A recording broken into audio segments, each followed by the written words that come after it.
Representative Mimi Stewart in the New Mexico Legislature. Good morning. Good morning. How are you all down there? We're warm. Hey, we're cold. Can we legislate that New Mexico's always supposed to have good weather? Well, you know, we almost don't have to do that. I mean, we shouldn't really be complaining. Although it's 0 degrees in Santa Fe, it is bright and sunny and really beautiful. You serve on the Legislative Education Study Committee and have a background that looks at education. Talk a little bit about the initiatives to deal with education reform in New Mexico. Okay. Yes, I've been a teacher for 30 years. I'm retired now from the classroom. I have been personally looking at the idea of how we teach reading. I've been doing that for about 15 years. And I can attest that for the 8 years I have served, Mimi has done more in terms of a scientific, reasonable approach than anybody I know. Hi, Mimi. Hi, Janice. This last year, we did a study of our state colleges of education that teach teachers how to teach reading. And the review came back pretty poor. We have many of our colleges that are not using the current research in science, how students actually learn to read, and the best way to teach them. So that would be the National Reading Panel 2002 starts that inquiry into how you get phonemic awareness and the rules of phonics and how you develop comprehension and fluency and vocabulary, all those things together in one package, right? That is exactly right. And that's my field also, just so you know. Okay, great. Well, even the deans of the colleges were chagrined about the review that came back, and I think it was a big wake-up call to them. And they have agreed to convene a conference on it in April of this year.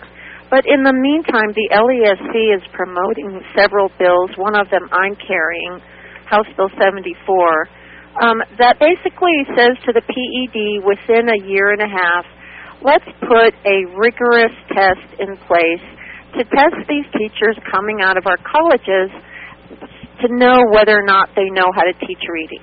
And the PED, the new Secretary of Education, has informed me that she is fully aware of this issue and supports this bill. Now, one of our problems in New Mexico is that half the kids don't read on grade level. And that's exactly right. You know, if you start with anywhere else, you know, you're missing the point. All the textbooks we buy, which we buy for a lot of money, half of them are for kids who can't read on grade level, and therefore this whole notion of K-1-2 must be there's a lot of studies like the Kennewick studies that talk about making a goal that 90 to 95% of all your students read on grade level before they get out of grade 3. How do you feel about that? Well, I mean, I wish we could do that. But the problem with making just a law like that is that you don't provide the professional development, the retraining, the help, the reading coaches, etc., that's going to make those K-1-2 teachers up to speed with the research. And give them actually the stuff that they would need to do individualized instruction on what is impeding these kids from being able to get those sub-skills. Right, intervention. We need really major intervention at those early grades for the kids who aren't picking it up, but also for the teachers that aren't teaching well. And if we would do that, then I would be fine with the law saying, you know, if you can't read by grade 3, then you need to be retained and we need to do something else. But just telling every school they can't pass kids if they can't read on grade level in 3rd grade isn't going to do much and doesn't get to the problem. That's an unfunded mandate also, isn't it? Yes, and just putting them back in the same classrooms where they didn't learn to read the first time isn't really a very good solution. Representative, so the colleges of education, though, while on the surface having a summit in the springtime is good, but you have been talking about this for years, and they have been very reluctant to help give our new teachers the very tools they need to be successful. So I agree with you completely. It's been so frustrating, which is why I think this teacher test is the first real, it's a market solution. I would say, but you were going to be branded a heretic here. But this test is going to show that there are states that are using it, Connecticut, Florida, there's about 10 others, and they're showing in Connecticut, their latest results show that about 40% of the teachers coming out of the colleges aren't able to teach reading according to the science. It's a wake-up call for them. And if we can, you know, we've lit the fire under the colleges of education. They're nervous about this. They're supporting the bill, but they better change their practice, and they need to change their practice now.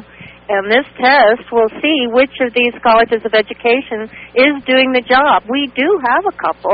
Surprisingly, they're in the northern part of the state that did very well on our review this last year. Representative Stewart, let's shift gears a little bit here, and we're definitely going to want to invite you back on the show because definitely have your hands in some things that we are interested in, and we're not going to be able to cover everything today. I'm going to play an audio clip from Jan Goodwin on education retirement situation in the state of New Mexico, and she talks about why we need to get it fixed now rather than later. Let's play this clip and then get your response to it. We have to do the right thing for the fund now. The longer we wait to make a fix, the more difficult the fix will be for everyone. Can you talk a little bit about what you know about that situation? How much is it underfunded, and what is the legislature doing about it? Well, I know way too much. I was the co-chair of the interim task force, the Retirement System Solvency Task Force, and for the last 10 years, you know, we've had two pretty major economic downturns, and those economic downturns have really hit these funds. So, yes, they are underfunded. It's not a crisis. There's plenty of states that are in crisis that are having to borrow to pay pension funds.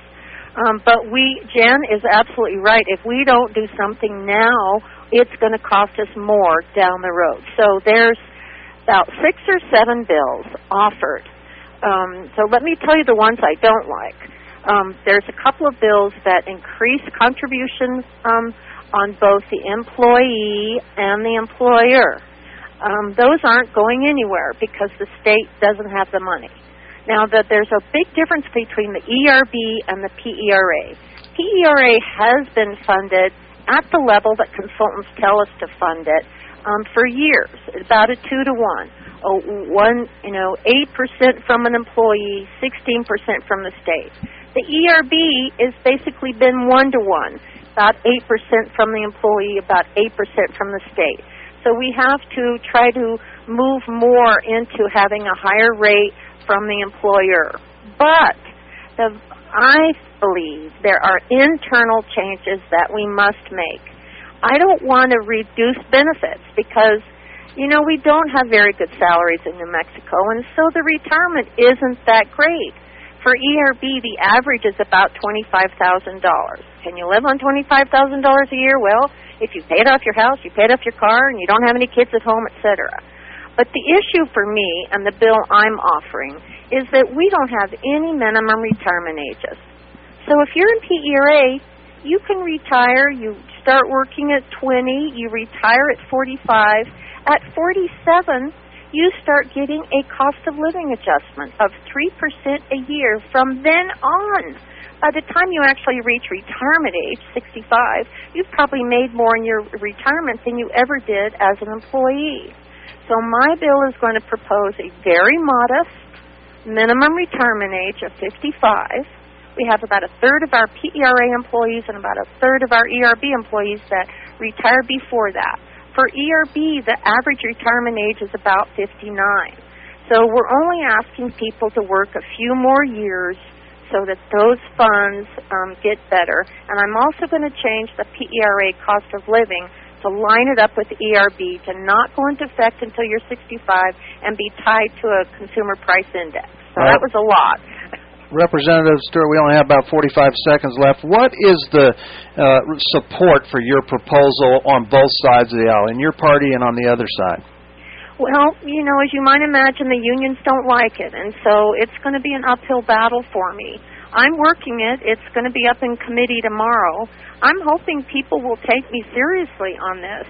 You know, we can't keep not doing anything about these funds, and that's what we've done year after year. So there's discussion in the national picture about states that have really been wrung out by the unions filing for bankruptcy. 10 seconds to comment. I know New Mexico's nowhere near that, but that is definitely what happens when you start to get to negotiating with public unions. Is that not true?